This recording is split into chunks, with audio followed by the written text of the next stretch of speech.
This is how a human gets made. Every one of us started out this way. We've a pretty good idea what happens over the 9 months it takes to produce a newborn. But there's this one bit that's been missing. Right at the beginning, before this animation even starts. The very first few weeks.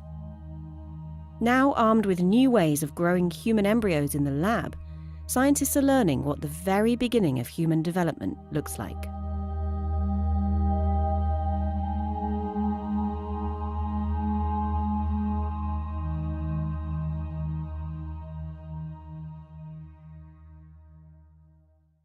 For decades, studying this crucial early time in a human embryo's development was a technical headache. Embryos are hard to get and keep alive outside the body. And it's an ethical challenge. Guidelines put together in the late 70s and 80s prevent scientists from growing embryos for longer than 14 days. Despite the hurdles, scientists do know a bit about what happens in those critical weeks, often from animal studies or rare human tissue samples. They know that sperm fertilizes egg, and one cell grows to 2, 4, 8, and so on. Around day 5 or 6, the blob starts to feature different types of cell. Scientists call this blob a blastocyst. All being well, the cells in the blastocyst begin to differentiate. 1 week in, it implants into the wall of the uterus. What happens next has been a bit of a mystery. By implanting itself into the womb's wall, the embryo basically hides, and that makes studying it in humans impossible. One way of exploring this crucial time is to study embryos donated by people who no longer need them for fertility treatment. In the last few years, several labs have developed new ways to nurture these embryos. Their techniques have allowed them to start building a picture of human development that's more detailed than ever before. Here's a day 6 embryo growing in a lab. Cells destined to become the actual fetus are tagged in green. Those that go on to form the placenta in blue. By day 8, the cells are sorting and arranging themselves. The green fetal cells have condensed together, and in red here are cells that will form the interface between the baby and the placenta. It seems these extra embryonic structures develop a little later in humans than expected from studies in other animals. Day 10. The whole thing increases in size, and bundles of cells start developing into support structures. Surprisingly, at this stage, the embryo can direct its own development with no input from the mother's tissues. By day 12, the outskirts of the embryo are preparing to bind more strongly to the wall of the uterus.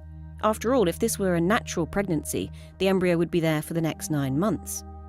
You can even see little holes appearing, ready for the mother's blood vessels to start supplying the embryo with essential oxygen and nutrients. By now, the embryo is signalling its presence to the mother via a hormone, the one that pregnancy tests pick up, HCG, labelled here in yellow.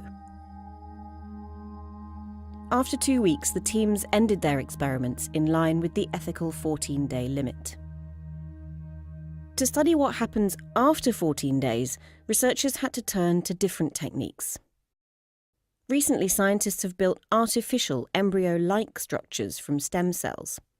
Using these partial models, they can study things like cell signalling, or even the formation of the primitive streak, the crucial thread of cells which guides a process called gastrulation. That's the moment the embryo decides which end will become the head. Here they use human stem cells growing in an animal embryo to explore that process. But even after this early phase is over, there is still a lot of work involved in building a body.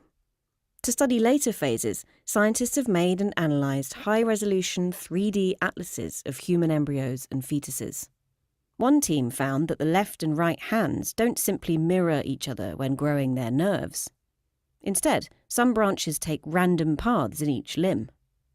Another group saw muscles that grew in early embryos only to disappear as the fetus developed, like these. As yet, they're not sure why. It's becoming ever clearer just how important a human embryo's first few weeks are. Many scientists hope that more research will lead to a better grasp of why some pregnancies fail and how birth defects arise. Maybe even make in vitro fertilization work better. But some just want to understand exactly what happens to this tiny ball of cells in this short spark of time at the beginning of all of us.